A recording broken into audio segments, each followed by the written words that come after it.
এ জীবনের পরাজয় মানতে বড় কষ্ট হয়।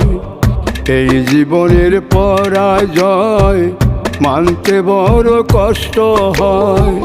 মুখোশের আড়ালে সবাই, মুখোশের আড়ালে সবাই করে অভিনয়। বুঝলাম আমি অবশেষে এই জগতে কেউ তো কারো নয় রে। বুঝলাম আমি অবশেষে এই জগতে কেউ তো কারো নয়।